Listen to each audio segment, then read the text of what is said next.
Hi, well, welcome everybody to a special meeting of the Nanaimo Performing Arts Guild.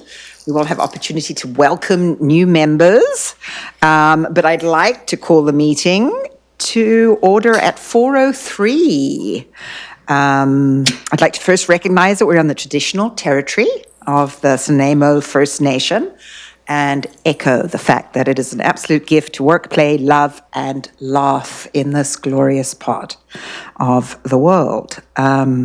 So we don't actually have any members of the gallery, so I don't have to read our special statement. Jana, do we have anybody online joining us today that I'm not aware of? Oh, we do have Guy. He's just popped in. Yay! Popped in.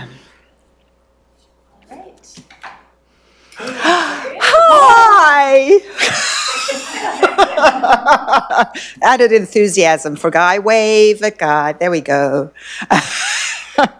Wonderful. So before we move to adoption of the agenda, are there any late items that we need to add for today's meeting? Yes.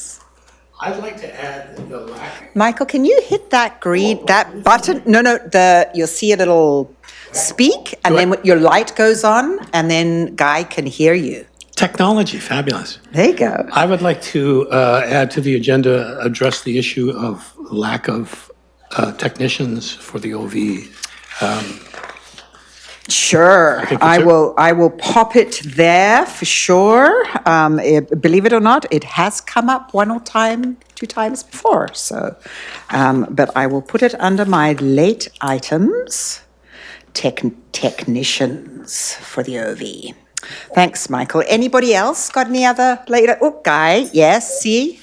I would propose to add a review of the booking procedure for the OV, and with the goal of streamlining and improving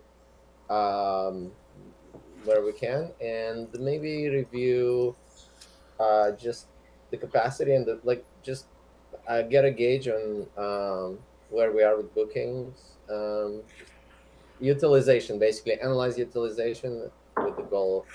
And booking procedures with the goal of improvement. Absolutely. Thanks, Guy. I've put that down as well with you. What was the last part? Utilization, Guy. Just utilization. You got that? Okay. Yeah.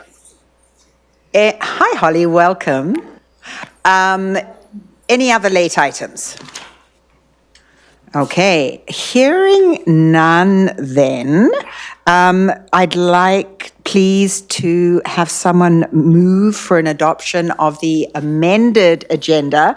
I've got one amended not only because of the late items, but also because we are switching around in other business the frequency of meetings, which is A, with D, the verbal update re-committee communication, because that all carries on together. And then we will move on to the other sections of that. So that's other business under 8. What was A is now going to be lumped in with verbal update first, and then we'll slide into that as part of that discussion. So could I have somebody who moves adoption of the amended? So sorry. moved. Nope. Sorry. Just for, I'm so sorry. Oh. Go ahead and I will relay it. They've got two. Yeah. Just put this down. Oh, that one's on. Bounce down. Technical difficulties, Guy. We're moving microphones left, right, and center. Thank you. Through the chair, I just wanted to clarify the order of agenda items. So is it 8, does 8D become 8A and 8A becomes 8B? B. Okay, and then we just And carry then we'll on. go, B becomes C. And I think then C will, no, B becomes C and C becomes D. It'll all become clear when we get to it. Take away the letter you thought of first. All right. I'll move. Thanks, Peter. Because I have somebody who seconds. Arlene seconds. Those in favor. Everybody. 2 hands from Bill. All right. You can only put up 1 hand, Bill. All right. Thank you. Now we're going to move on to adoption of the minutes from. Which meeting have we got? Minutes, Jana? Do we have any? No, we're having. We're still in them being confirmed. All right. Still waiting. So Perfect. our next key date. Super. So then they will be read and approved on July 8th, which is my birthday, everybody. And, I just like somebody to make a note of that officially. Thank you. Yes, it's that kind of meeting. Michael? Will there be a parade? I would hope so. Are you not in charge of the parade, Jason? You do the music and stuff. Thank you. A festival. I know. Crimson Coast is throwing me a whole festival. Anyway, moving on. All right, so now we move on to item 5, which is the chair's report, which is introduced by myself and Adrian. And that's basically just a welcome to our new members of the Performance Art Guild. So thrilled to have you. I'd ask that you introduce yourselves to the rest of the group. Tell us a little bit about yourselves. And we'll bounce around the room as well and let everybody else know who's there. And then Adrian's also going to say something. I'm not sure what at that point, but we'll leave that up to her. So, Peter, how about we start with you? Sure. Hi, everybody. I'm Peter Petralia. I'm relatively new to Nanaimo. I moved here 2 years ago. 2022? No, 3 years ago. My husband and I are originally American. We became Canadian we got our citizenship in 2023. I have had a theater company for about 20 years in the States and in England. I've had my work performed on 4 continents, have a master's and a PhD in theater, led an undergraduate program at a university in the UK, published a lot of academic writing, but also my plays have been published. I'm a member of the Playwrights Guild of Canada, and I took a break from theater making for a long time while I was earning a living. But I'm back doing it again, and I also write for film and TV. And then the other part of my story is that I have a marketing consulting firm that works with companies mostly in North America, including some in government in Canada, like Destination Canada, who are the national tourism body of Canada. I've been working with them for almost 10 years now, and a lot of nonprofit and arts organizations throughout North America. And I live on the north side of the city. Yeah, with a dog and my husband. That's me. Wonderful. Michael, you're up. Hi. I am also a previous American, although We're going to have to separate these two. I'm sorry. although I've been a Canadian citizen since I was 17, so that's a long time now. I have a master's in playwriting and poetry. I'm a published playwright and poet. I've been doing theater for over 50 years. I've worked with companies around the province, probably in over 30 different communities, teaching, doing workshops, adjudicating, directing. And I've been working in the theater here in Nanaimo since we arrived about 10 years ago. But I have a lot of experience with the North Island, different theater companies. And I've worked and staged shows in the OV since 2016. Thanks. Thanks, Michael. Let's just carry on around the table. Introduce yourselves and very briefly, a little bit about you.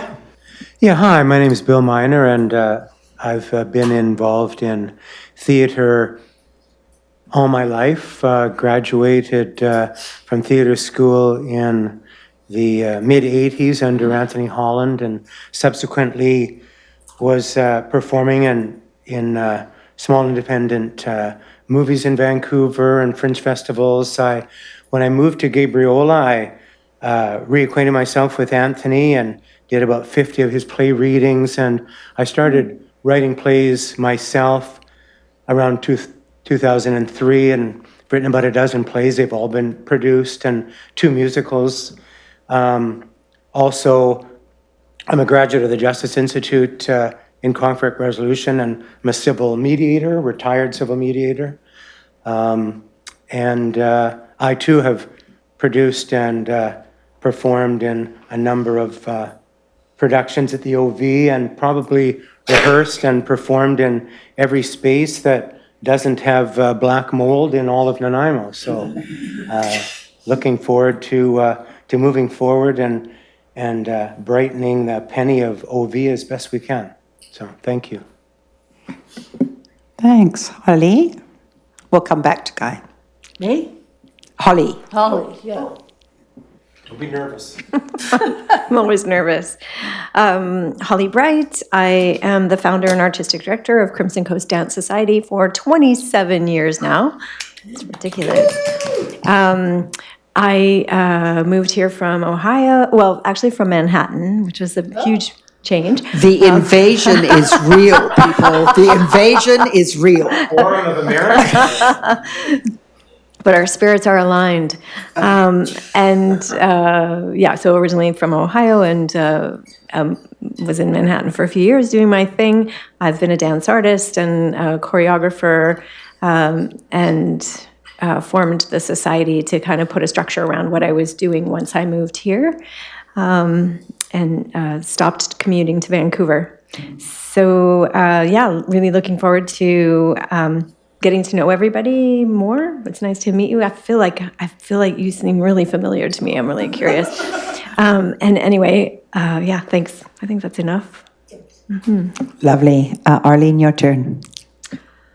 Well, I am solid, true Canadian, so I don't want any argument. I'm a retired school teacher. I taught high school English and theater, and I started 2 companies. One was the After 8 Dinner Theater, which was very popular in the 80s. I don't suppose anybody here knows about it, but we performed out of the Tally Ho, which it was then, is now the destroyed Howard Johnson, for 13 years. And then I started You Betcha Promotions, which did musicals, and I've done shows in the Port Theatre and the Bailey Theatre, Malaspina Theatre, but never in the OV. But I've always wanted to be involved in the OV, and I've attended a lot of productions there.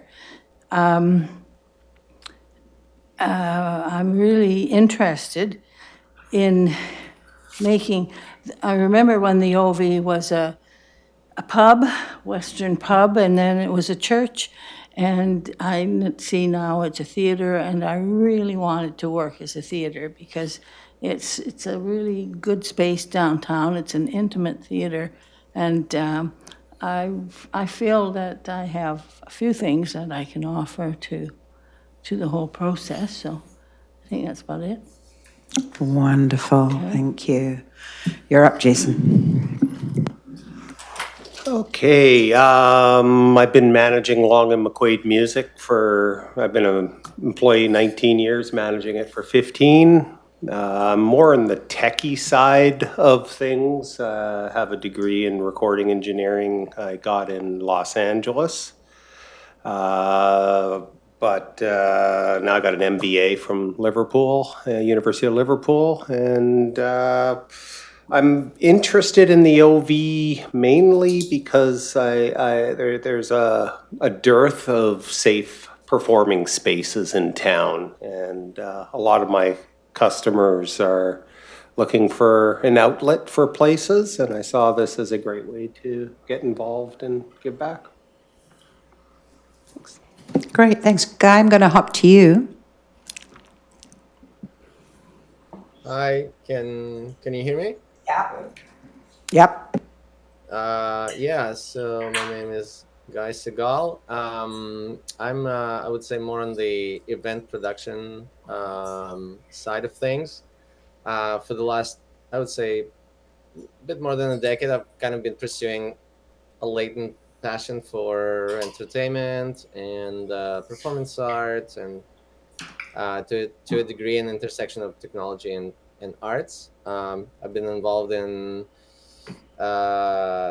different productions, music shows, different multimedia events, and theater productions. I lived in Victoria for a number of years and was on the board of Atomic Vaudeville.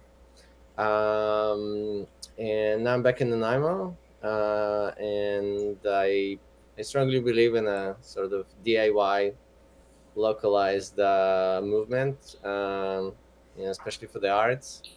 And I think there's an urgency in the sector. I think the downtown revitalization, I think a key component to it is arts and culture. And I think we have a housing crisis. I think we have a venue capacity crisis, and I hope to contribute as much as we can in this forum to make the OV a hub of community and sort of like a glimpse into how culture can contribute to the downtown. Thanks ever so much. And I'm Wendy Weirn. I grew up in Zimbabwe in Africa, but I have been in Canada for 45 years. My first degree was in theatre. That didn't pay the bills at all. And my mother was a vocation teacher. So I got a degree in nursing and did my midwifery. And then I topped it off with a degree in psychology, which has helped in both professions, to be honest. I have always done theatre since I was a little girl. My aunt was a professional actress. I have done just about everything there is in theatre, as far as behind the scenes as well as in front. I direct. I'm a terrible stage slut. I'll perform anywhere.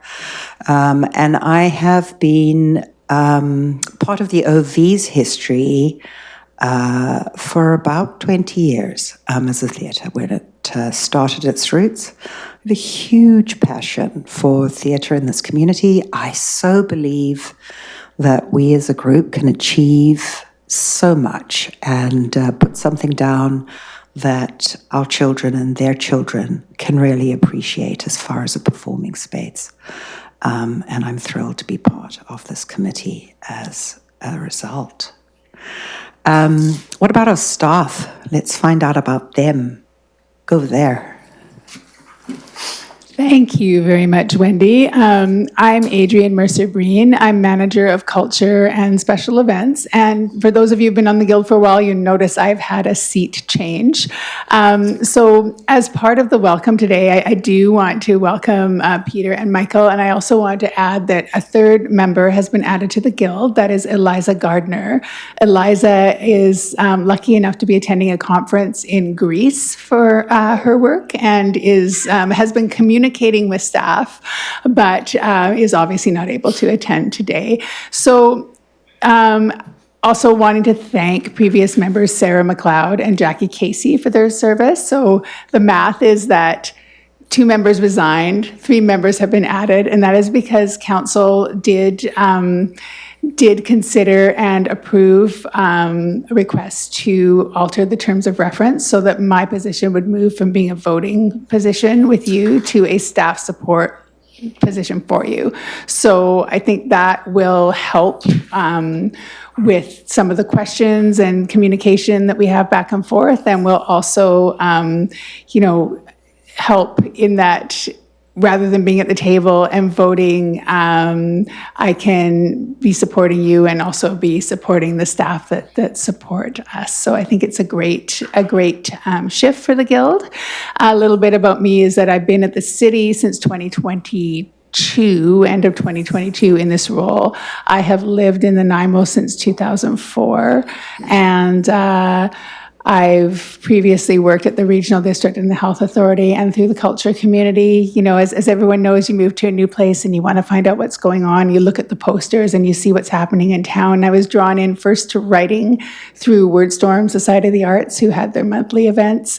Then I was drawn into the music community, mainly the sort of grassroots indie rock music community. And from there, you know, as a young parent with small children and infants, learned that the Fringe Festival needed a lot of people to do jobs like rip tickets and stamp hands and help support a fest in our community. I thought that's where I could be. So I actually volunteered largely at the OV between 2011 and 2016 when my volunteer services were needed elsewhere at my children's school. So it's kind of nice to have come up through a community and really found my place within culture, and now to be able to support culture and specifically this facility. So thank you.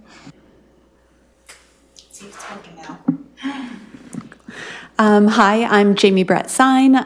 Everyone knows me as JB. I'm the culture coordinator with the city, so I coordinate, the public art programs, poet laureate program, culture awards, culture grants. I'm going to just stop listing. lots of things, all things arts and culture. It's actually 2 years today that I moved to Nanaimo, so been here for two years. And more recently had moved from Alberta, but I've really been all over the country working in arts and culture all of my, at least adult working life. And then my background is I'm an art historian, so that's what my schooling is in. But yeah, I've spent my working life in both the municipal sector as well as the nonprofit sector. So yeah, and welcome to our new members as well. Thanks, Jamie. Jana. Oh, hello. I don't have a microphone, but my name is Jana Logan. Oh my goodness. We share. Hello, my name is Jana Logan. I'm the admin support for the Culture and Events team and your support here for the Nanaimo Performing Arts Guild. And I've been a Nanaimoite all of my life, minus about 3 days. I was born in Chemainus, same hospital my mother was born in, so I am the epitome of a small town girl. Theater is my other great love outside of my family. I do participate in amateur theater, both on stage and behind the stage. And I'm pleased to be here to support this because I have performed at the OV myself, and it is a dear space. Thanks, Jana. And last but not least, service with a smile. I'm Heather Richardson. I'm the administrative coordinator for Parks, Rec and Culture. So I do a lot of the admin type work.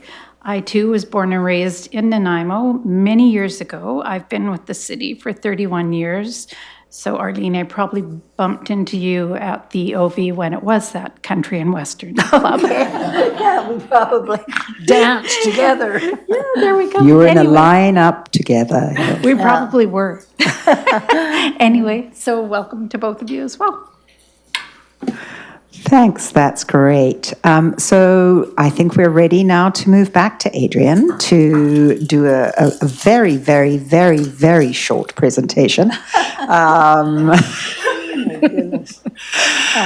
off you go. Thanks so much.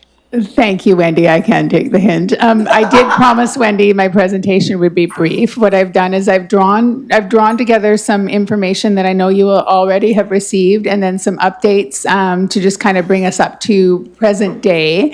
And the goal with this presentation is also that it will live within the agenda for this meeting, which is easily searchable at our website, and will also, people will be able to reference it through the video later as well, just as a little bit of a checkpoint, because I know that, not everybody has made every meeting, and certainly not every member of the public maybe has reviewed every video. So just a little bit on council's council's goal in starting the guild, connecting through to our city plan, and the goal was to create a model that supports and encourages the culture community, connects the OV and the culture community more closely to council, and provides a sustainable solution for the facility and user groups. This is really a new model. A lot of our cultural facilities, we have co-management agreements where we have a body that is a not-for-profit society that fully runs a facility, and the facility,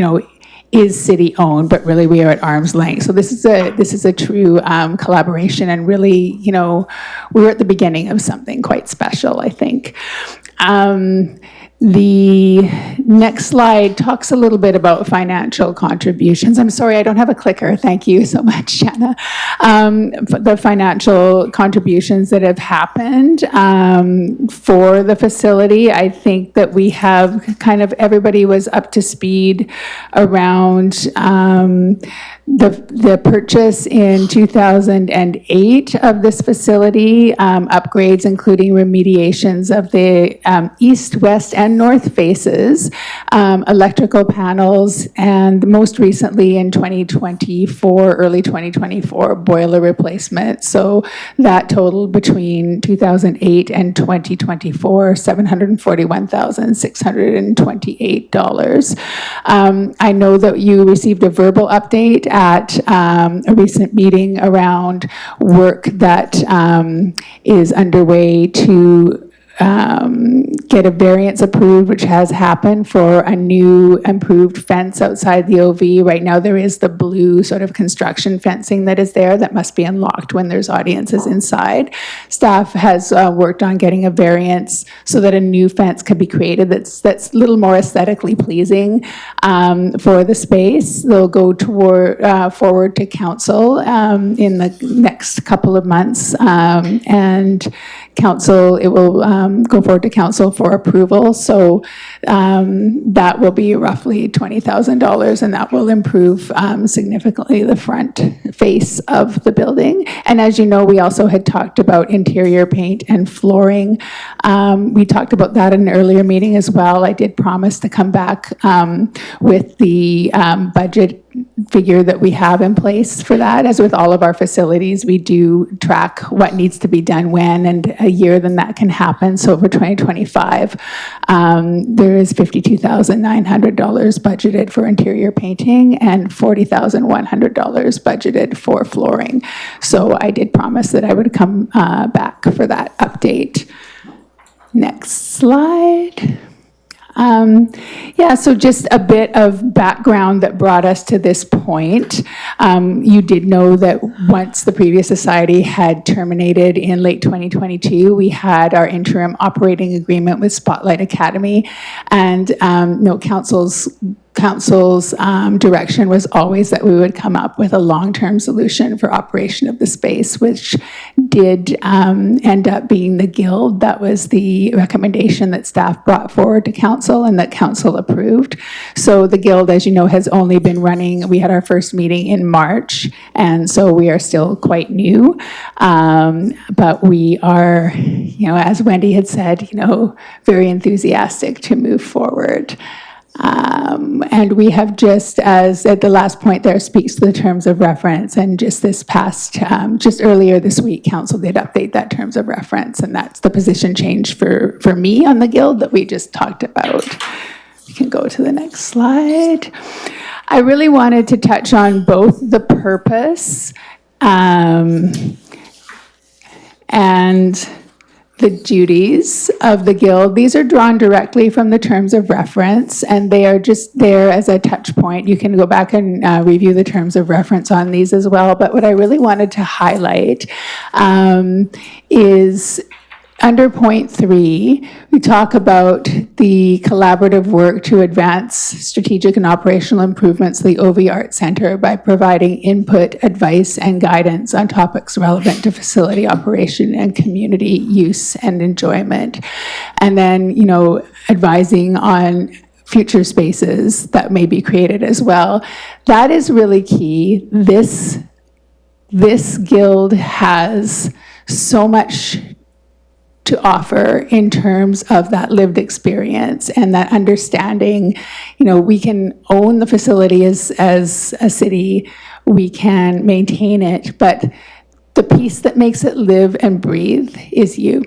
And at this table, even if we go away and we only have 1 or 2 action items come out of a meeting, the insight that is provided at this table is truly priceless. So under the duties as well, just really looking at that word collaboration and developing recommendations. Again, that is the intent of council, was that it is your lived experience that is so valued and that helps to shape how we look at this space into the future. And your lived experience and your expertise through your chosen fields. I just wanted to point out that the oversight of the day-to-day operation and the required custodial duties, so that is, I know that the Guild sits at this table and is operational, and what you have done within the very first meeting was to extend James D. Dean, who was previously connected with the interim operator, and to offer the position to him to remain as a site liaison for the next 6 months. So that while you're not actually down at the OV day to day and you're not directly overseeing the custodial duties, you have put the mechanism in place that allows that to happen. So I just wanted to clarify those 2 points. So moving into just sort of a overview of what we've done to date, the inaugural meeting, which was in March, that was our orientation, our selection of Jason as vice chair, the offer of the site liaison position, and that site liaison position did become effective on April 4th. We can skip. I thought I'd be advancing the slides myself. I'm so sorry. In April, Wendy was appointed to chair, and I want to thank again Wendy and Jason for stepping into these roles, because it's really valuable to all of us sitting here in the meeting rooms and to the larger community as well, because of the work that happens here. As you know, we had an offer of donated seating from Echo Players, which we were able to consider thanks to Bill being able to reach out and connect directly with them. So thank you for that. We did discuss the painting and flooring. I know that is coming back to this table, but again, that lived experience and that ability to see what would and would not work well in the space and be able to provide that type of insight to staff is hugely valuable. We discussed maintenance of stage lights, which is a topic that is still to be addressed. We talked about increasing occupancy potential at the OV, promotion of the OV as a bookable space, and the potential for grant applications to support. And then out of that meeting, that's where we decided to schedule our last meeting, which is where we looked at a draft business plan and a draft work plan. Here we go. So in May, we did look at the paint and flooring samples and provide those recommendations to staff. We talked about the security fencing for the first time. And I've skipped ahead a little bit here, but we talked about the Echo Players offer of donated seats. And then that's when we, that was our third meeting in, and we recognized that perhaps the staff liaison position would be more helpful to the Guild than having me actually sit on the Guild as a voting member. There we go. And then the June special meeting, which takes us to the meeting that we just had a few weeks ago, where members voted to decline Echo's offer of the donated chairs and thank Echo for their offer. I did reach out to them and did hear back, so that has been completed. Wendy expressed her desire for more involvement in the agenda preparation. It's great that now that earlier this week the staff liaison position has happened, Wendy and I have been able to, we were able to have a a pre-agenda meeting prior to this meeting. We'll be able to book them in future, and we'll be able to work in collaboration now. So this is a good example of how we have been able to evolve this group to suit the needs and to learn what works and what doesn't together. And then we, of course, had the 2 resignations, and so members of the community were invited to apply for the positions, and we ended up where we are today with Michael and Peter at the table, and Eliza soon to come. And we discussed the draft business plan, and so that last meeting was really a workshop to discuss that plan. I really want to highlight the achievements that we talked about at the last meeting within that plan, which is, establishing the Guild itself and completing orientation. The Guild was established because of your feedback. So many of you in this room and online today participated in the feedback sessions that prompted the recommendation to council to have a guild in the first place. So that in itself is a huge achievement. And then, establishing that site liaison position to allow the day-to-day mechanics to continue at the space, determining the need for the business plan and holding the special meeting to develop it. I mean, it feels like a lot of meetings, but also, to be this early in and already have a draft of a business plan, I think should be celebrated. And of course, we have many challenges ahead because there's a lot to do. And I can see from Wendy that my time is ticking down. But, that engagement with the performing arts community, absolutely number one, building that work plan, setting the priorities, and learning together. And I just wanted to address as well on the next slide, the June 10th cancellation. As you know, my director, Darcy Osborne, was here at the last meeting and made the presentation on the work plan. Upon leaving the meeting, we realized that with the closure of the application period for the new members happening sort of the Friday before a council meeting, there would have been no way that Legislative Services could have had those names in the report forward to council for those names, for those new members to be chosen. And so the cancellation of that meeting,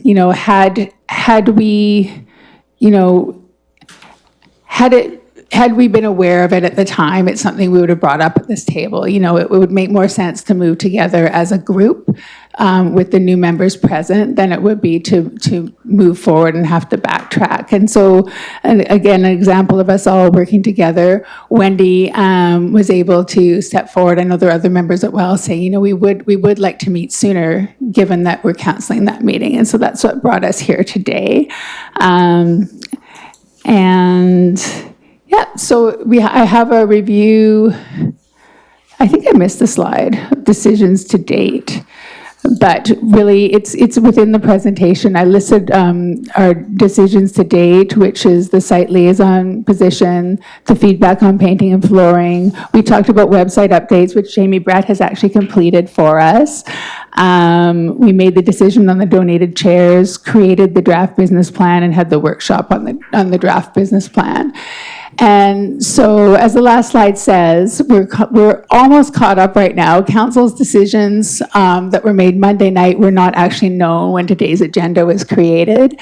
And so some of the things that we have talked about at this table, we're just going to be able to start enacting now that I am in this staff liaison position and able to support, and primarily to support Wendy and Jason in their brand new roles as chair and vice chair. I think it will be really helpful for us to be able to work hand in hand, and will create a little more cohesion. So in the end, what I really want to say is thank you for working and growing into this new position. I think that this new guild is going to be really important for the community at large and the cultural community in particular. And I just thank you for being on this journey with us. Thanks, Adrian. You're very fortunate. I was just about to light the fuse on the box of fireworks that I smuggled into the building. Signal an end of the presentation. Are there any questions or discussions about what Adrian has said? Yes, recognizing Peter.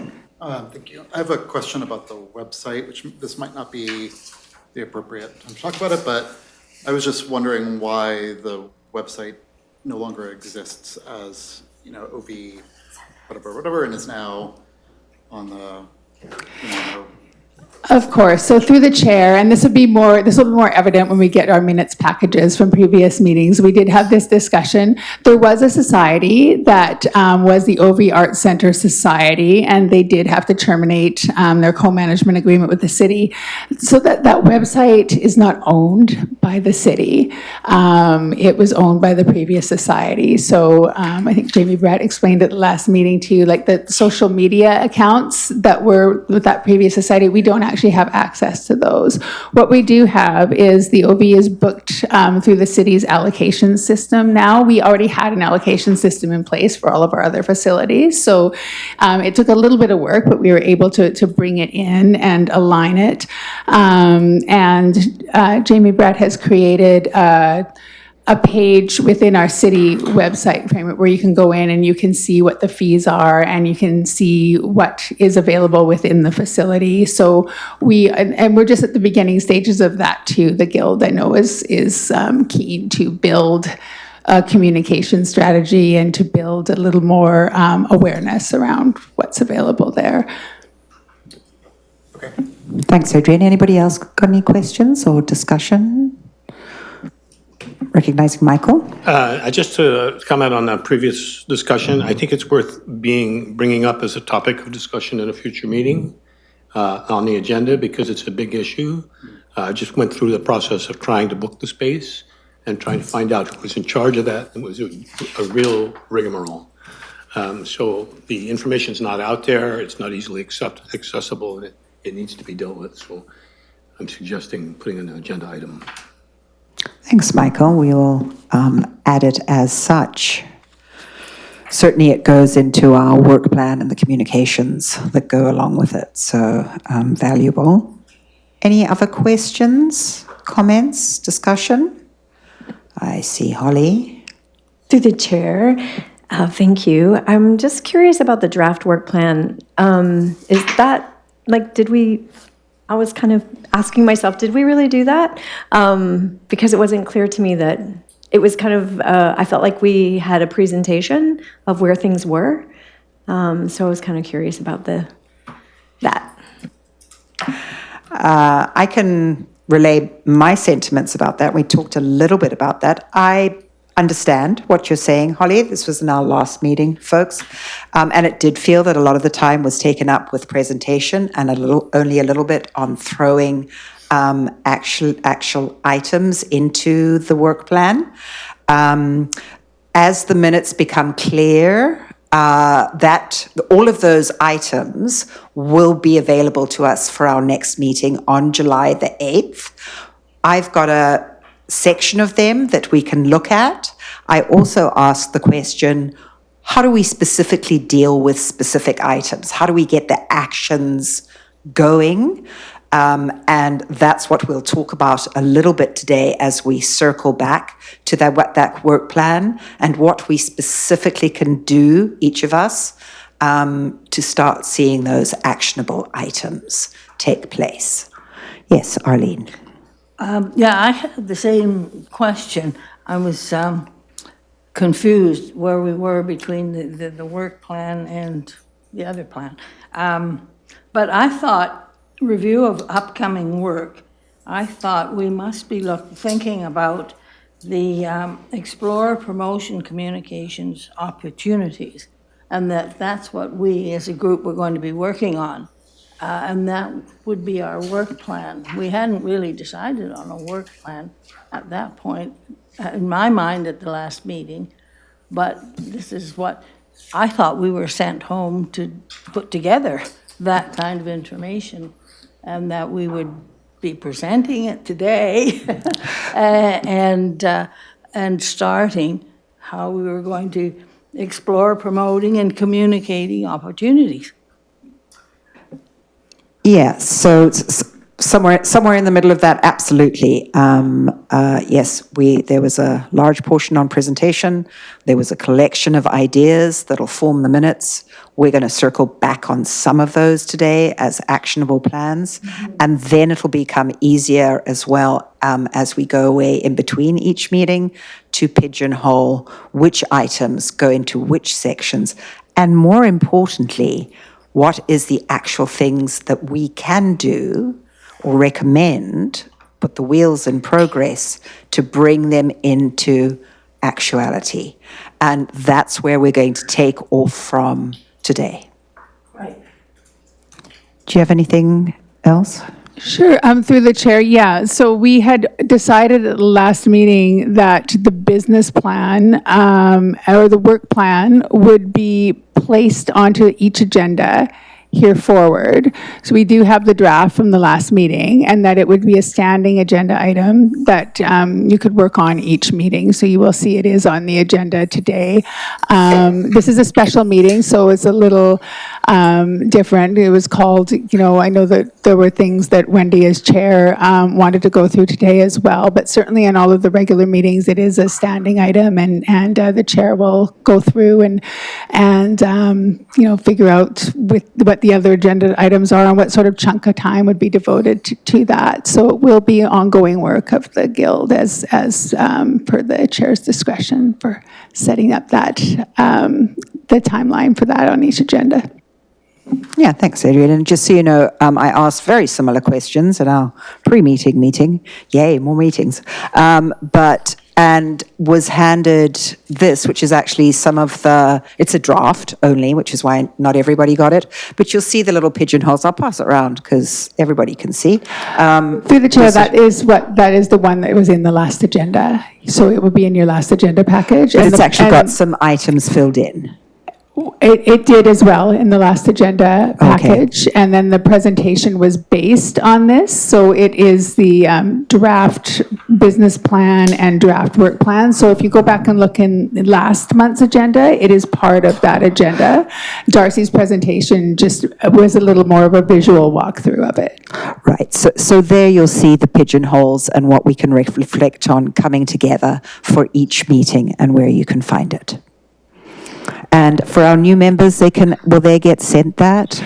I believe, yeah, they've already been sent it. And I should just add too that the draft business plan was pulled together by staff based on conversation that had happened in these meetings previously. So pulled, the sections pulled from the terms of reference and then filled in with the desires that have been expressed at this table, just to clarify. Thanks, Adrienne. Any more questions, comments on that and where we've been? Okay. Then let's move ahead. We would go to reports, but there are no reports. So we can move ahead to number 8, other business on your agenda. And we're going to start actually with the verbal update with the committee communication, which Adrian has already touched on in the last presentation. But it is the reason that we are here at this also a special meeting as opposed to a scheduled meeting. And I'm going to pass it back to Adrian, and then I've got some comments about it as well. Thank you so much. Thank you so much, through the chair. I'm laughing at myself because I have some notes, and I've numbered my notes by 8B, 8C, 8D, and now, of course, they've all changed, but I think I'm in the right with this one. So we, in between meetings, we had some communication from the public, and I know that some Guild members weren't sure exactly how to manage that. And so just wanting to share, Guild members are always welcome to discuss topics with the public and hear their suggestions or concerns. And Guild members can certainly talk to each other. Where the challenge lies is Guild members cannot discuss topics of business that would further Guild decisions outside of a public meeting. And that is because the decision process and anything that leads to a decision needs to be transparent.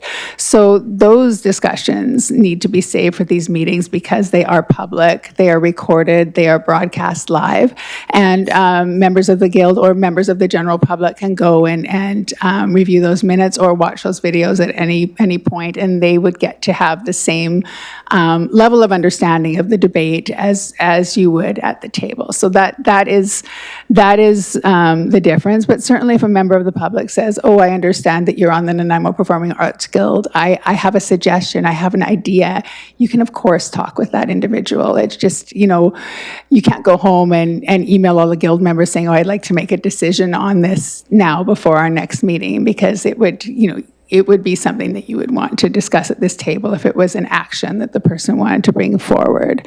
So for that reason, guild members can't meet or share emails to further their understanding or opinion about a topic that they would be deciding on later during a public guild meeting. And that's also why when members of the public send group emails to guild members that, you can just forward that through to staff, because it does place you in a difficult position when you can't speak to issues outside of public meetings. But certainly if there is something that the culture community or a member of the culture community feels that they want to discuss, it is okay to make that known to staff or to make that known to Wendy for consideration at a future meeting. It's just really about making sure that, the meeting process is transparent, and also, that you are in a position where you feel, that you have a comfort level with this, volunteer guild position. You're able to come in and you're able to engage as a group. Thanks, Adrian. So, try and clarify for people trying to read everybody's mind at the table. If, for example, we have an issue that is brought forward to us from the community, say Bill is talking at one of the groups, with one of the groups, and something comes forward, is it appropriate for Bill to send me an email, maybe with a copy to the staff saying, look, this has come up as an issue. I think it should be added to the agenda for consideration. Is that what you would suggest we do as a specific, these are the steps along the way? Absolutely, and then that way, as a staff liaison, I could take that back to staff as well and see that through. We can talk about how that may appear on the agenda and be able to bring that forward. Does anybody have any other specific questions about that or concerns about it? Just so you know, one of the reasons I did request the meeting when the other one was cancelled, request this meeting, was because I personally, and this is speaking as Wendy through the chair, that our time is short. As a committee, we've got a 2-year lifespan in this particular group, and then the wheels change over. And it felt like we're 6 months along, which is a 25-year-old child in an average human lifespan. So I felt the time ticking by, and that we only really, with ease, and even then it's not with ease, schedule a certain amount of meetings, because we've got to book a room that has to be live streamed. Staff is very busy. We've got to put an agenda together. It takes a lot of steps where it's a very big plus as well as something of a minus. We're bespoken to City Council, which means, of course, we've got their support and everything that comes with it, but we also are reliant on them as far as their communication and steps forward to some degree.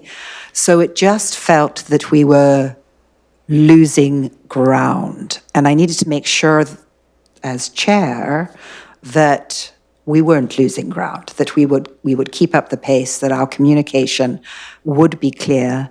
The other thing that was starting to come up to me from the community was what was perceived as a little bit of cloak and dagger work. So we all see each other so many times in various community events, multiple times a week. And speaking personally again, I felt that and it's true, our communication was limited, and that we were not allowed to talk openly with the public. So as soon as the mention of the guild came up, who was on the guild, what's going on with the guild, what's happening with the OV, it was like a trapdoor came down. And so I started to feel a bit of a rift taking place in the culture committee about what we were trying to do, our passion for the OV, any change, and it was starting to erode what should be an incredibly positive, passionate thing. And I wanted to nip that in the bud, making sure that our communication did stay open, that we all knew that we had the opportunity to come together when we could come together, which is why we pulled together the special meeting to clarify that and to replace the one that was moved because of timing. So I'd like to give everybody an opportunity to speak to that, to air openly what they feel about that, just for 5 minutes or so, and then we will move on. Anybody else? I see Arlene. Through the chair, I think that is totally appropriate, and I think that we should all feel that we can discuss with the community, but we cannot present or make or offer any decisions, and that what we discuss with the community comes back to the table here, and we just keep it at that. It's not a big problem, as I see it. Anybody else? See Holly. Through the chair, thank you so much for the initiative, and I'm really glad that staff were able to make this happen, and grateful. It's a time commitment, and we have a goal. We have actually a lot of things to talk about and work on, and I'm really interested in coming in and actually doing the work and like getting to that place in the committee. So I really appreciate the pace and keeping it alive, keeping the fire in the room. Yeah, and I'm very appreciative of everybody coming into the meeting. Like, I also know that we had a list of when meetings were taking place. We blocked them off in our calendar. We moved other things around, and then when the meeting disappears and we schedule another one, that's a hassle. So I wanted to say thank you to everybody here. Thank you to the staff. I actually do understand how heavy your workload is and what you have to do to pull things together. So I'm very appreciative of that side of it as well. Yeah. It's not a big deal. Anybody else? Okay, so then moving on from that, it also in carry on, we jump over to the frequency of meetings, and this came up at the last official meeting, our special meeting about our work plan. And everybody knows that we got a list of meetings at some point of when they're occurring through the year. In our terms of reference, it was suggested that for the first 6 months of the committee, of the Guild, we meet once a month, and then it would be reviewed. Well, believe it or not, as I said, we're 6 months in from when we were appointed. And although we can make special meetings like this, it is something of a Herculean task because it is a public forum. We have to notify people. There's all kinds of lovely hoops to jump through. So it's not always easy. So I would very much like to suggest, and it certainly is at the discussion stage now, I'm not sure if I have to make a motion for it, but certainly would like to open it for discussion, that we keep to a monthly schedule for the rest, so once a month for the rest of the calendar year. So seeing us through into January, knowing that we've got a break in August anyway, because of a bylaw, something. Don't know the number, but open it for discussion. Arlene. I move that we meet monthly on a regular basis until next January 2026. Do I have a seconder for that there motion? Jason? Second. All right. Sorry, do we want to speak to the motion now? I see Bill. Yes, thanks very much to the chair. Just for clarification, this motion would then de facto preclude any extraordinary meetings. This is just, this would just be the baseline of meetings and sort of contingent on what the agenda brings forth and special. And again, taking your point that it is a difficult process and a lot of hoops to jump through, but notwithstanding the difficulty, it doesn't preclude us doing everything we can to have extraordinary meetings. Absolutely correct. And correct me if I'm wrong, but that is my understanding, that it is setting a baseline. Right now, we have got scheduled for July 8th, September 2nd, and October 28th only. And it would be the intention to fill in those other spots, working around public holidays and other mandates as close as we can to put that baseline in place. But yes, guess what? Herculean as it is, we managed to pull together a special meeting for now. So it can be done, and it will be done. It is part of the terms of reference that the chair or any two members, go, Adrian? I can speak to that, yes. So through the chair, council has actually updated that section on meeting frequency just to provide a little more guidance, and that's the most updated version that Jana gave you today. So meeting frequency is that meetings will be held monthly for the first 6 months of the Guild's operation and then as established or required by the Guild. In addition to regularly scheduled meetings, the Guild may meet upon call of the chair or the request of 2 Guild members, following consultation with staff leads and confirmation it is feasible to organize an additional meeting. And that is really Council's recognition that staff time is limited and, staff in numbers is also limited, but also their intention when setting up the Guild meets right now double the amount of other city committees, such as the Advisory Committee for Accessory and Inclusiveness. They are every 2 months. Council recognized that with the Guild just starting, that they may wish to meet monthly, that it might make more sense to meet monthly to gather that momentum, and that the Guild was starting from scratch. And what the chair has observed is that it's getting pretty close to the end of that 6 months, and people are feeling like they really want to carry on forward, and probably meeting less frequently is not the desire of the Guild right now. So if we can put those monthly meetings in place, and that is our commitment to community as well, because the community sees that key date calendar, and if special meetings are really an extraordinary thing that happen when there is a timeliness it's actually laid out in the legislation. So what the chair and I discussed today is that it was council's goal that the Guild be able to meet and carry forward their work. The special meeting situation is a little more difficult, both in terms of timing and also just, when you have very little notice and you make it happen, it's also less notice for the public, and we do want the meetings to be publicly available.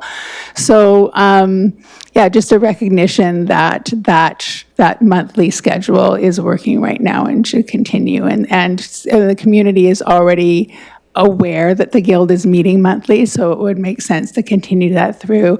We were looking at the schedule earlier, and I did notice that there's some holidays in September and early October that many of you will know is also the timing when the culture grant applications open, close, and are reviewed.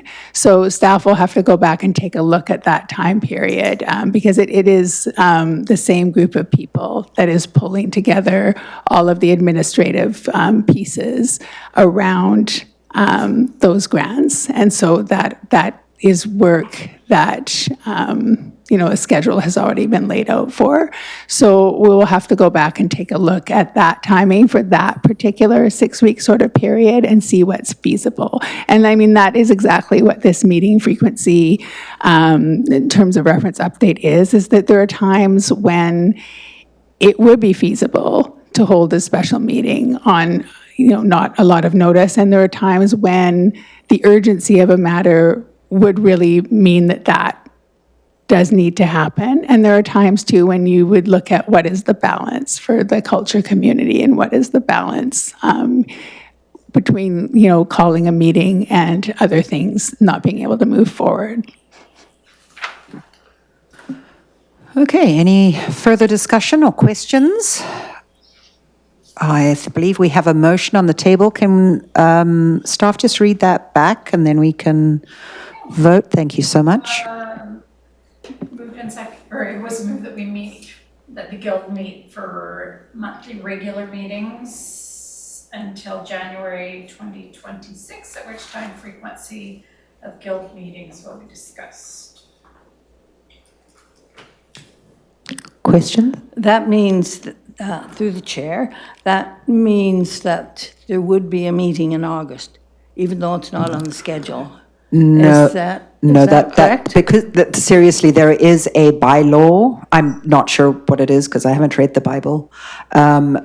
Which one it is that precludes a meeting in August? So there that would is be no meeting that in is the August. exception. So we still So are I down think to you should put 11 that months. in the motion, except for August or something. According to the key date calendar. Okay, that sounds good.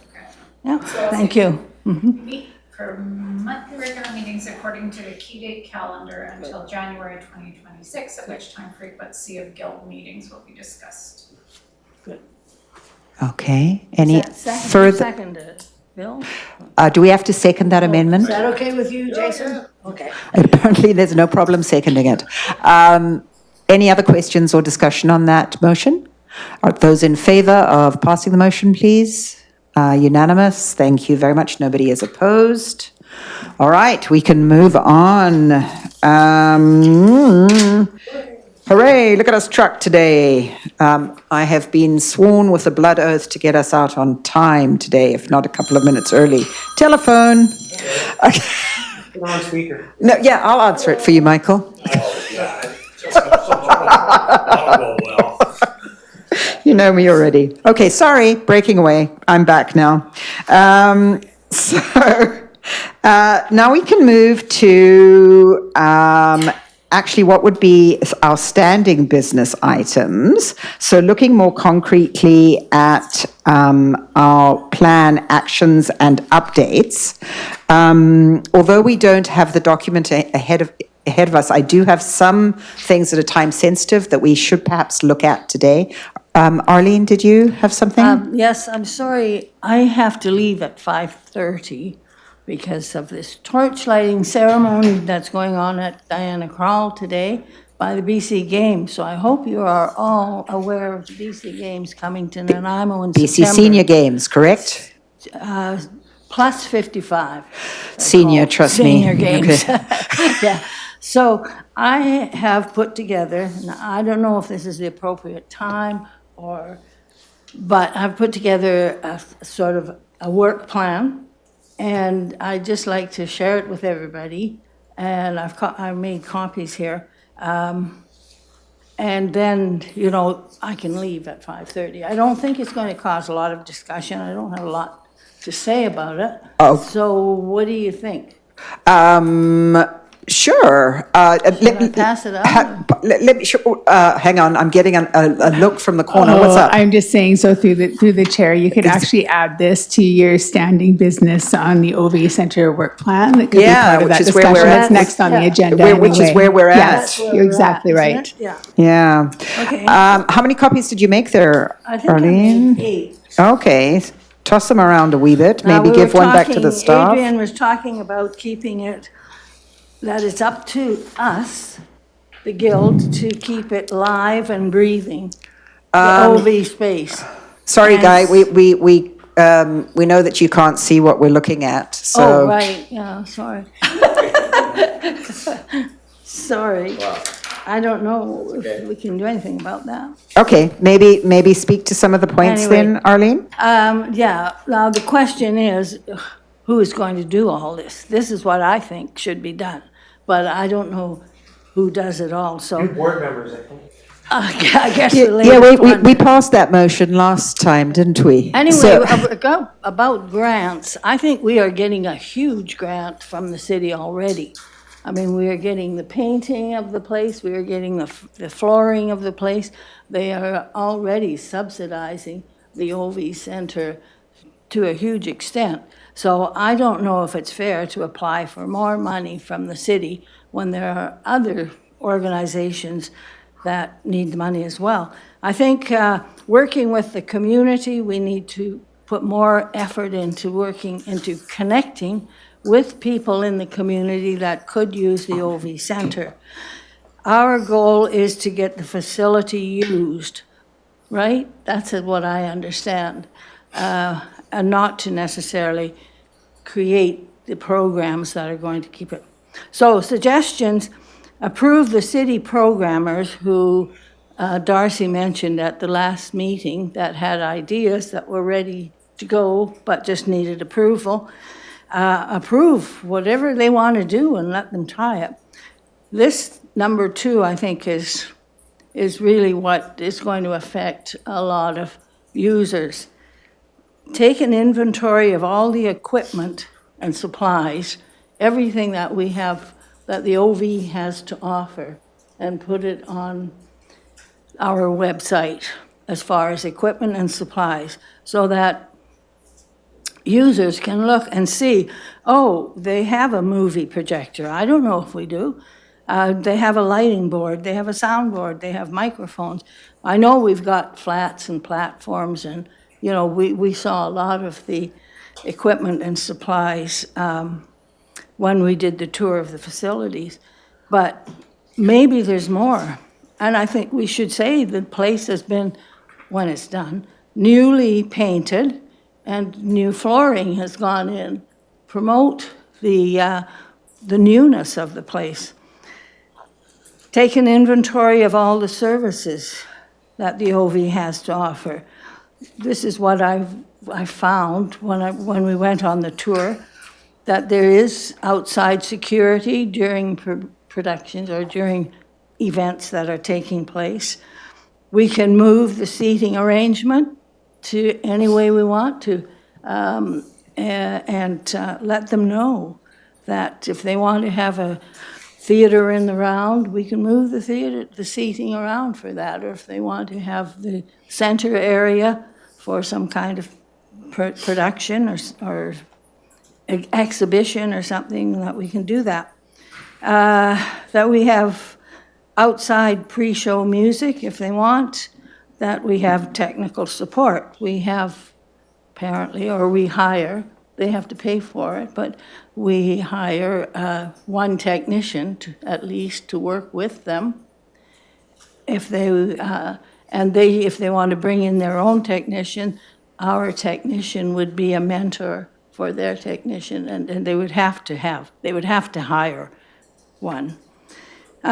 Put their events on our calendar and on our website, and promote their events on Facebook, and in Facebook promotion that OV does include all the events that are happening.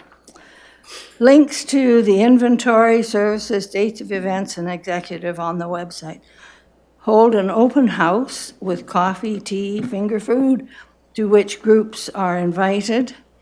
1 hour for touring the facilities so that they can see how up-to-date and modern and beautiful the OV Center is.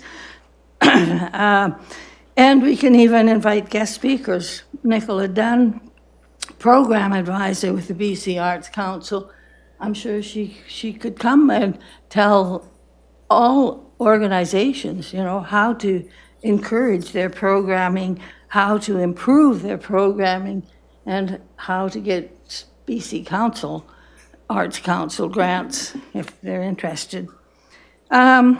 We could even make up guest speaker lists. In Vancouver at the university, guest speakers are really popular, and I don't see why they couldn't be here. You know, somebody from, I guess now they do, Nanaimo does bring in guest speakers and they go to the conference center. But we don't need to get anybody that expensive. We can have other guest speakers on all the arts that bring into the OV and charge, of course, these should all be covered by box office. Guest authors, master classes, special one-time classes, like even if a group wanted to do flower arranging, which is an art, and it's an art in the community, they could come in, set up in the center of the the floor or on stage if they wanted, and do a whole program in flower arranging. So I think we've done a lot of talking, which has been very profitable, very good, very important. But I think now it's time to get to work. And let's look at what we can do, what we want to do, and let's get people into the facility. Okay, thank you. Thanks, Arlene. Very succinct, and what a lot of us were thinking, I'm sure. Now the fun part comes, getting the rubber on the road.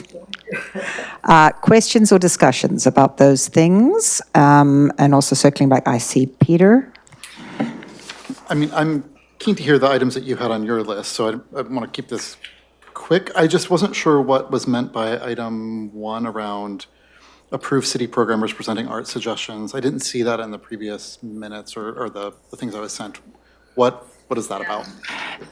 So through the chair, the last meeting, which you didn't have the opportunity to attend, our director, Darcy Osborne, did a presentation around the draft business plan, and there was a discussion that ensued afterward.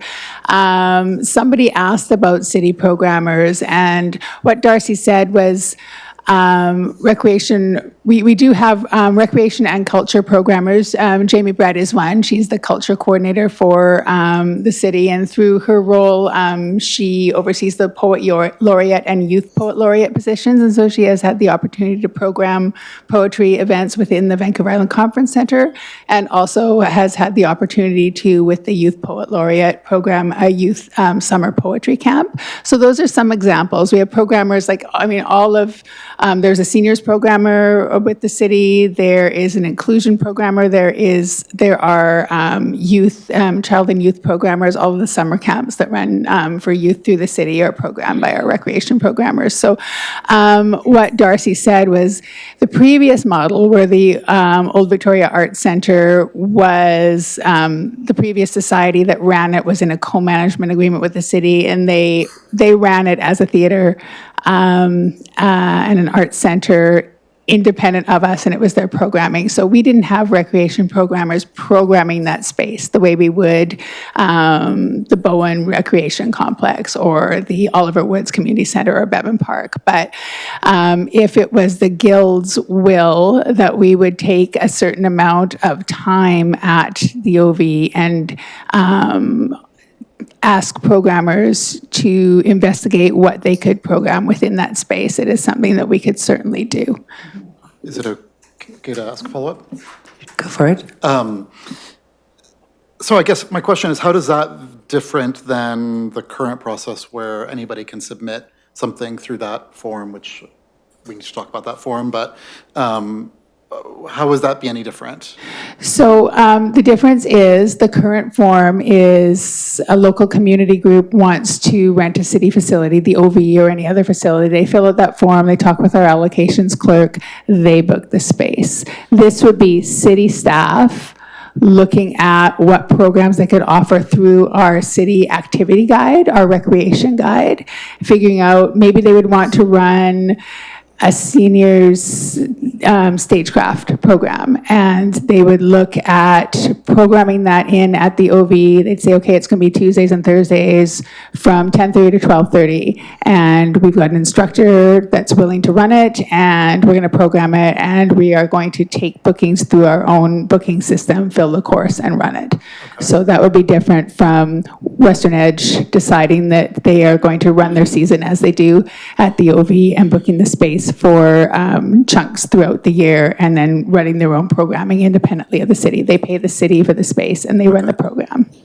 So I guess I would just say on that one, it's important to me that priority be given to community groups.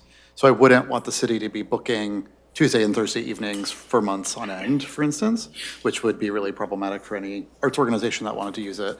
So as long as it is a situation that it fits within the programming that the community wants, then that makes sense to me. But otherwise, I wouldn't want the city to take over the space in that way. And through the chair, that is exactly the type of feedback we would want. Like perhaps this guild would want to look at, expanding the use of the space, doing that community outreach, encouraging people to book.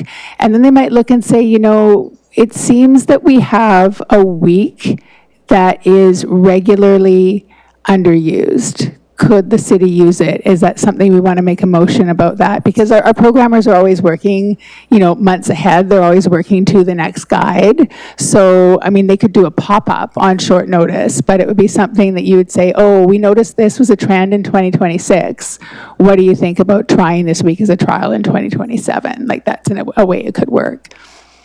So to address it as well, because it does feed back on itself, is we had asked at the last meeting for a calendar of bookings from the community groups, because there is no current general use of the space. They're booked for gigs, literally. So if somebody wants it for a night, for a couple of weeks, for a run of a show, that's pretty much what it is.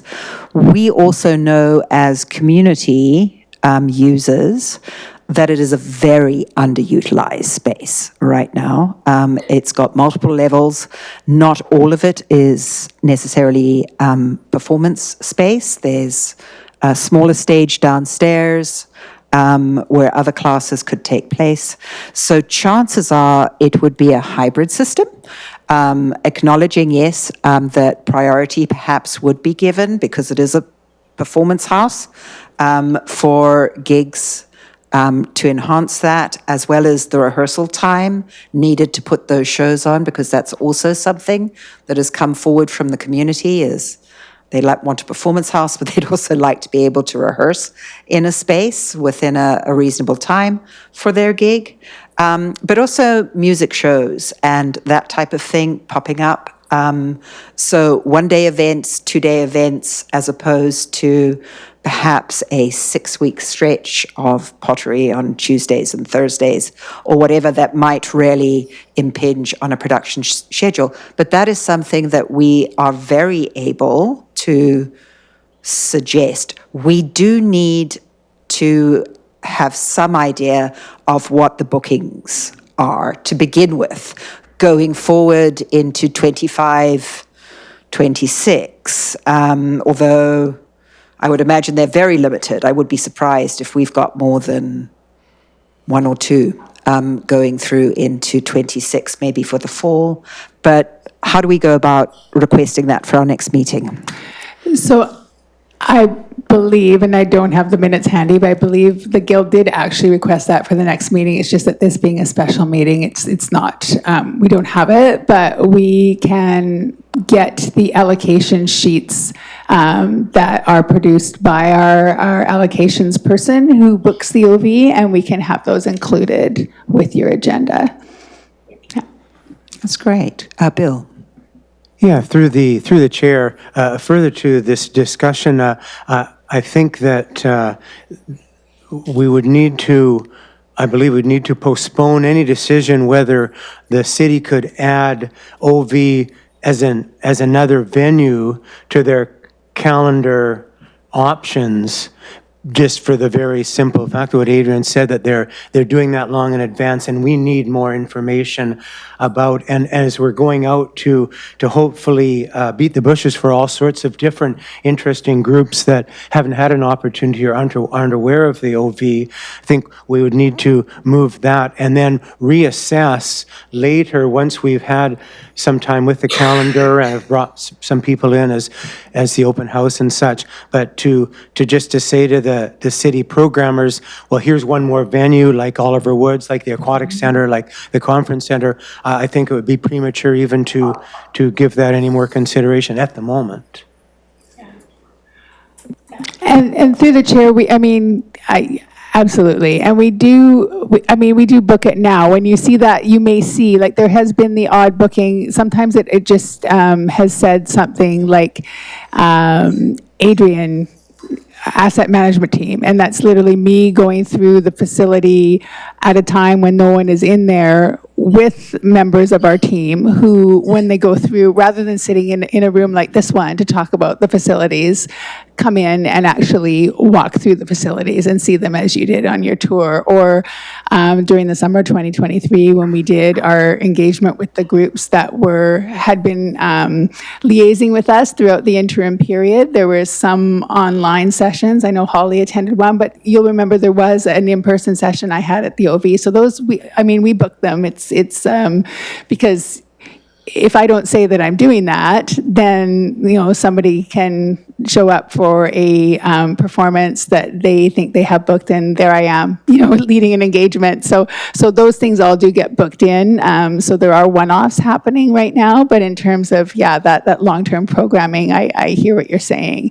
As the Guild, you want to prioritize that community use. And I do remember during the engagements too, folks speaking to the beauty of the space being accessible for more than just the long-running performances, but also, the one or two night or the one afternoon at a time. And those things, do need a space. Like there are programs that can move elsewhere, but, things that the OV supports can't always move elsewhere.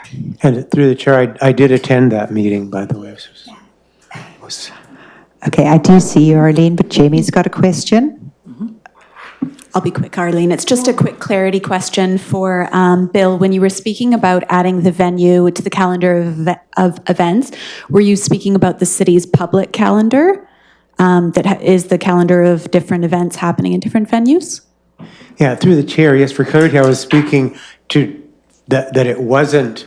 that the public could search the OV and see what's happening event-wise? No, so I was speaking that the hypothetical was for the existing programmers that are looking for a potential venue, that it would all of a sudden gain that this was now a venue to add to that. And I was saying no, that I feel that would be premature. So it was sort of the opposite. Gotcha. Okay, thank you. Okay, Arlene? Yes, through the chair, I just want to apologize for leaving early, but I'd also like to encourage the rest of the Guild here to do brainstorming as I did, put it down on paper, and let's get as many ideas as we can to make things work and get moving on it. Okay, thank you. Thanks, Arlene, for your time. Go light a torch for all the 55 pluses. Play with fire. Yeah, I do all the time. Thanks. Yeah, see you soon. So the other thing that comes back as a circle for this, that actually is one of my items, and it's come up as a late item, it came up in the last meetings, and it's time sensitive because, we've got to look at the liaison position sooner than later, believe it or not. That'll come through for September as one of those meetings. But I suspect that a lot of the issues that are around booking the space has got to do not necessarily with the availability of the brick and mortar structure with the building, but the availability of a technician. And understandably, technicians need to pay their rent like everybody else, so they can't just sit around waiting for gigs to fall into their laps. They need to take what is available. So certainly, I think it was Bonnie who expressed it last meeting, was having a tremendous amount of difficulty booking the space because of a tech availability. And that certainly is one of the priorities with any performance house with technical equipment is, and part of any rental, one of the first things the city will ask you on that form is whether you just need the building or what parts of it you need, because it is dividable, and whether you need a technician. And I think that's very important for us to discuss as a guild as well. So opening it to the floor, I see Holly. Through the chair. Absolutely, absolutely. And I really am curious about the possibility of a dedicated technician to that building and what are the responsibilities that fall within the context of a technician, and maybe spider out just a little bit so that it can be justified within a city budget. I don't know how the city creates a staff position, or whatever, not staff, but a contract position. It's pretty critical to have someone there, and maybe they can take the load off elsewhere by creating that position. So, efficiency. I see Michael. Yes. So just a brief review of my recent experience. We've started some friends of mine and I have started a theater company, and we tried to book the OV. It wasn't our first choice, but it was the one that was available. And yes, there's lots of time available because there were no bookings. But first of all, I didn't know who to get in touch with. The website, you can go online, it's the first resource, and the ones that come up are no longer functioning, as you've pointed out. And the city, there was no clear reference online of who to contact. I ended up getting Danielle's contact information or name from Jonathan at Western Edge. And then I had to go into the city directory and try and find her, and then get in touch with her. And then she put me in touch with James at the theater so that we could set up a time where I could come in and look at it. But what ended up happening is that they tried to, this went on for like a month and a half, and I was never offered a contract for the space because they couldn't confirm the availability of a technician. So that, as well as several other difficulties, led us to canceling our tentative booking because there were no technicians available for us. And there's, at this point, my understanding is that Justin is the only technician available, and he's only available on an on-call basis. So if something comes up for him in terms of other work, he's not available at the OV. So that in my mind, as a user and now as a board member, this is a major concern because it makes the space essentially unavailable. Yeah. I see you, Peter. I've been forgetting to say this through the chair. Is Justin the person who was with the former society, or is that somebody else? No, Justin is one of the techs who is. You tell me what, because they go in just for a couple of hours a week, have been Justin and Bryce. You can address that more than I. I can, through the chair. So back in 2022, when the previous society terminated and the city was discussing with them, what we knew that council wanted us to keep the space open. We learned that they worked regularly, the previous society, with 2 technicians. Justin was one of them. The other has since left the community, but they trained Bryce up before she left. So Justin and Bryce are the 2 technicians that we sort of inherited. How it works is they invoice the city so within a contract, they find out whether or not we have a tech available. The tech hours are estimated. They are written into the contract, but then what happens is the booker pays for the tech, and the technician then bills the city.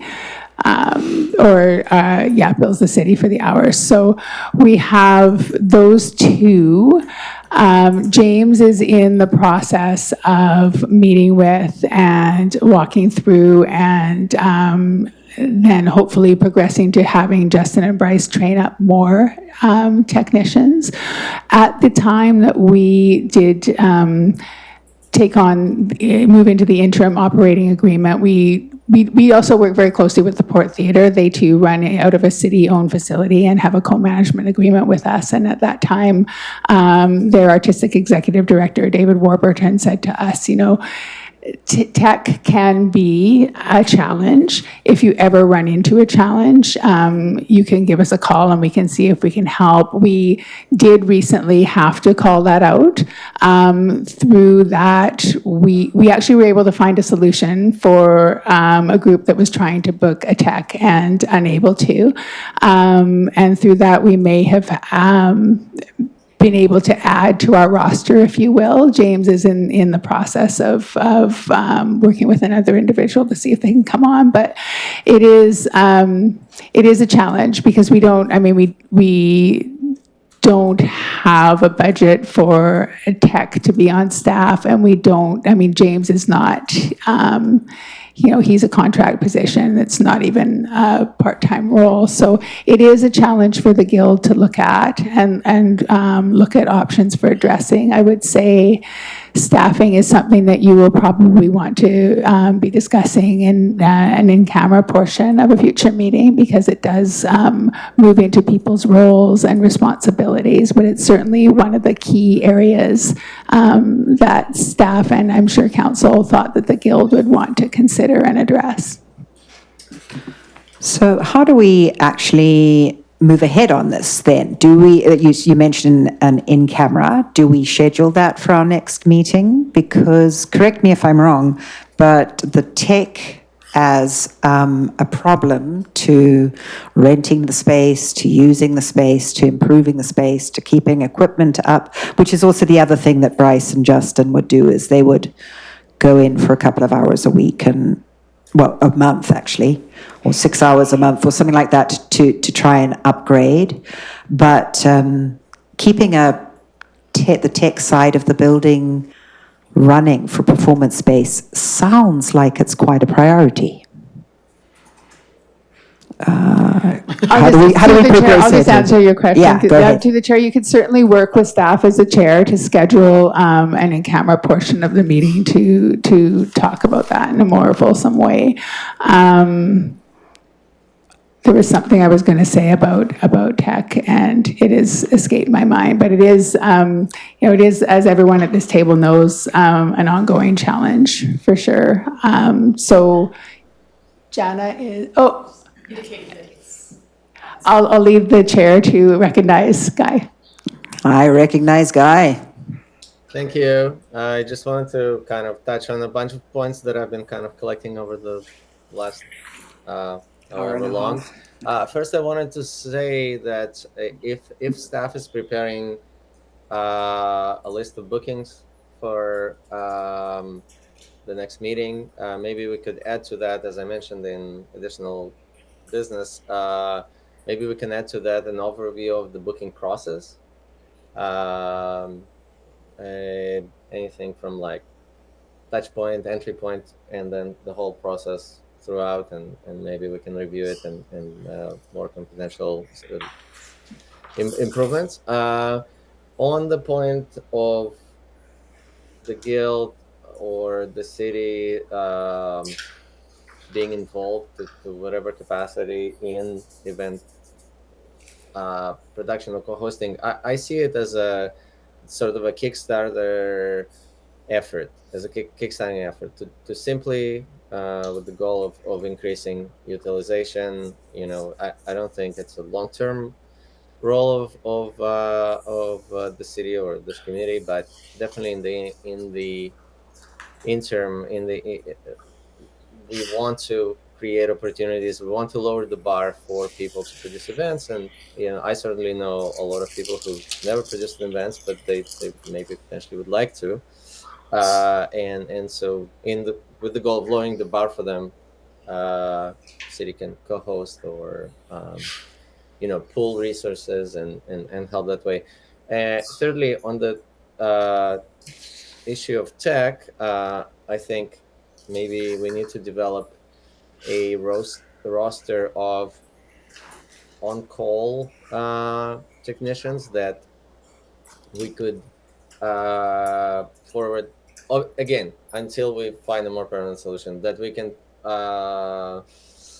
connect event producers with that roster and see their availability for their time.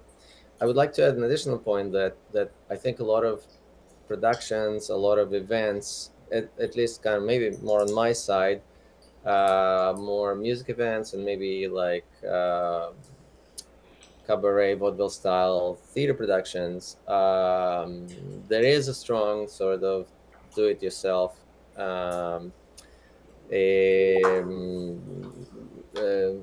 ethos in this community, and so I think a lot of I see potential for people event productions doing their own tech.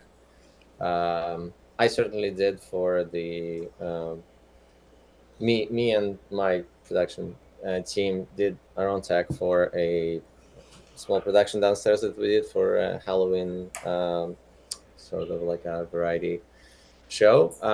So just to keep all the options open. Again, we need to find a solution, but in the meantime, I think there's mitigation options and other options. That's all. Thanks, Guy. Yeah, Peter. Yeah, I think we should definitely do the in-camera, and we need a longer-term solution, but another interim solution idea, this could be a terrible idea, but if there is an option to have like drop-in sessions for orientation, technical orientation at the OV for potential companies that might want to book, they might be able to find their own person. I don't know if that would have been the case for Michael, but like, I mean, I used to be a tech, I can run a soundboard, I can run a lighting board, I can do all of that stuff, but I would need orientation in the space. If I knew I could come and get a little kind of low-level registration, as long as the insurance stuff is covered in some other manner, assuming there isn't an insurance reason for this not to work, maybe we just make it a little bit of a, kind of along with the DIY thing. Did Guy leave? Oh. I don't think he's. Yeah. Oh, he left. He's turning. Okay. But a nod to Guy's idea of DIY, if there's a version of that that's like a little bit, has a bit of support, maybe when Justin and Bryce are already doing their maintenance of the building, we just know this is a time when drop-in can happen and you can send a person to learn how to use the basic systems. Yeah, thanks, Peter. We had touched on that last week with Bonnie asking about her own tech, because she brought forward a very, very similar anecdote recently to your story, Michael. And part of it is there seems to be an extra person in, like, you apply to Danielle for the brick and mortar, and then Danielle talks to James, and then James talks to Bryce, and there seems to be a little bit of a couple of extra hoops there, which is never good in the game, broken telephones. But we did ask about somebody bringing their own tech and equipment. Yeah, so through the chair, so James is your staff member. He's employed by the Guild. I mean, and the Guild is a committee of the city, and he is paid through culture and events, but as a contractor. So part of his role is to reach out to those techs in community that we work with, and another part of his role is to reach out and organize the security, and he also liaises with our contract cleaning company as well. In terms of that solution, we are trialing it right now because we did come down to a crunch time. There was a booking that was much more imminent than Bonnie's, but with Bonnie and that booking in mind, we went to the Port Theatre route first. And just to clarify, the Port Theatre also has a roster of on-call techs, and so that was what David Warburton was able to offer. Was, you know, our first plan B, if you will, was to reach out to David and say, can we send these hours through to you to share with your on-call roster, and to see if there's someone who could come in from your roster, do a walkthrough with our techs, and then cover these hours. While that didn't work out, it did make some people on that roster aware of the OV, which is, music to James's ears, I know, and probably to those of you in community. Our second plan was exactly what you suggested, that while our techs that we typically work with were not available for that particular booking, they were available to meet with that group and do a walkthrough and a train up. And we were able to get that booking to move forward because we did have availability for that training. And we felt comfortable proceeding with that because of the conversation that had happened at the last guild meeting and the recognition that all of you had that was needed. So we will see how that goes. And if we have the potential to allow that to continue for other bookings, it would be good. It is not a long-term solution or, a solution that, a solution that we would like to cement. It would be nice to cement something that is a little more established and a little more, I don't know what the word is that I'm looking for, like solid, and that user groups can take confidence in, and that we can take confidence in that everything is going to go as planned. Right now, how do the consumers, so Michael or the Bonnies, know that they're delayed? Do we give them, we'll put it out to contractors, you'll know within 48 hours whether we've got your date, based on technicians, knowing that budgets have to be done, other buildings have to be looked for. Like, it feels like there's a bit of a breakdown in communication that we can tighten up somehow. Is that true? So through the chair, they will know your dates are available as you would have experienced pending tech availability. If a renter does not require tech, then it would just be whether or not the dates are available. If that tech is required, then as we've discussed previously at this table, you're looking at people who are working basically on call and who may not be able to confirm straight away, which is very difficult when you're trying to book a production. Go ahead, Michael. So it's interesting that the information that you're giving to the committee is not the information that I received in my process trying to book the space.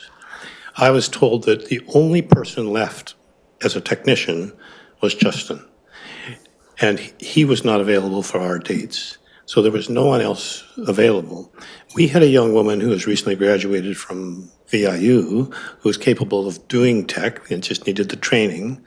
And we offered to connect her, which we did. And then in the meantime, she has gotten a job and decided to go back to school, so she's not available either. So it's just, the thing is that the process for booking the space and getting information back and feedback and stuff is so convoluted and takes so much time that it works against the goal of getting the space booked, because we become, as users, frustrated and move on. And it seems to me that what's required is we need somebody who is in a permanent position at the OV, who's handling facilities management and the tech, and can deal with this stuff in a expeditious manner, right? And that's not happening right now. Through the chair. So that's really helpful, and that's exactly the type of information that we need and that we hoped for from the Guild. So just to backtrack, so when the previous society had signed a 10-year co-management agreement for that facility in 2019 and had to terminate in 2022. And we all know, 2019 to 2022 were some pretty tough years in terms of live performance. That was a functioning theater group that, their goal was to have performances in there and have the technical support. When that society terminated and we moved into an interim operating agreement with the request from council to put an interim agreement in place, that interim agreement wasn't the same as a fully functioning performing arts space that would have had all of the supports that it would have had previously. There is nobody on the city staff who is a technical director, so to speak. We built, as we were still trying to operate and honor the agreements that the previous society had signed, we built a new system of allocations to include the OV within our existing system of allocations. So, and there were spaces, and people will remember there was a time when we weren't allowing concession use, when the downstairs, not all of the spaces were available. It really was a keep it running in order to honor the commitments we have and ensure that it remains open for the community and build it back. So until the meeting we had in early June, we actually didn't have the ability to move ahead with the type of compromise situation to support groups that we do now. And part of it was the feedback around this table, that expression within this public sort of a forum that was needed, that allows that to happen. We really did have a very limited, we had some space available, but I wouldn't say, and that's part of the reason why we didn't jump in January 2023 and advertise widely, you can book the OV anytime you want, because we knew that, while we wanted that to be true, we knew that there were some limits to what we could do. And so hopefully we are able to build a system where you could call in and say, I want to book the OV. I've got these 3 options for my dates, and you have maybe a 48-hour turnaround. You've got your space. So I do see you, Sally, just being very cognizant of time. So I would like to suggest that for our July the 8th meeting, that we actually do put an agenda item, part of which is in camera, that we talk about staffing needs specifically for the OV with regard to booking, production, space management, utilization, access and flow, and technical needs, and try and come up with something specific to that. Do I need to have a motion for that, or can we just pop that on the agenda? Staff? I'm looking over at my team, who will probably correct me if I'm wrong. I think that's something, Wendy, that you as chair can work with me as staff liaison to build into the agenda. Huzzah. Does everybody think that's a good idea? One thumb up. Yeah. Michael? I would suggest that if we're going to do an in-camera, that James and Justin be invited in order to give their information to the I think it's really important that we hear from the people on the ground who are engaged in the work. Through the chair, the reason for moving in camera would be because we would be discussing staff and staff positions, so it would not be appropriate to have those staff present to be discussing those positions. Not at the actual meeting. We can require some information from them to be discussed at the July 8th, knowing that that's in a couple of weeks anyway. And then, so we can make that request. So if there's anything specific, perhaps, that you would like to know, can they send me and Adrian an email? Does everybody have my email? I will send that out afterwards. To the group, or however you want to do it. I am, as staff liaison, cognizant of what we had talked about guild communications. I think the email should go through to culture and events at nanaimo.ca, which is the email address that we have been having the guild communication go through. And then you, with my support, can have a look at them all, but just conscious of the legislative rules around our emails. Sure, and this is specifically questions that you have for James or for Justin and Bryce, for information. If you want to know something specific to discuss in the July 8th meeting, that's what you're sending. It'll end up on Jana's desk over there. Okay, so we have about 3 minutes. Whoops, she said turning her own microphone off. We had one extra item which is basically just a look at this about the fees. Yes, I was to introduce that, and through the chair, someone had asked, and I think it might have been Arlene, but someone had asked at the previous meeting if the fee schedule that is available on our website could be provided in the next agenda. So it's in your agenda for you to look at your leisure. I have no. It was in the package that came, and it's for people with excellent eyesight only. It was in your full agenda. The full agenda that was just sent a couple of days ago. Guy, do you want to carry on with your item on July 8th for discussion about utilization? Because you touched on it very briefly, but do you want to carry on with that? Sure, yeah. Like I said, if we can get from the staff booking list and also the procedure for booking, or then we can have a utilization discussion and how to improve maybe the process of booking. All right, perfect. Sorry, I missed that question. I was asked, Guy had a late item added about utilization and the flow that we sort of have danced around a little bit with everything else, but I just wanted to make sure that they felt heard, and it will go on the next meeting's agenda along with the specific item around staffing that will be in camera.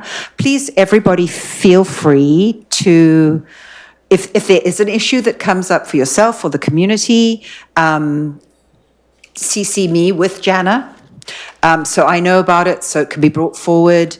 I really want to make sure that our communication channels are as open as they can be in the right way, and that we don't get frustrated with this process either, because it's a Herculean task in general, bringing together two sides of a brain, and that's what we're actually trying to do. And we've got the opportunity to change, so we should change.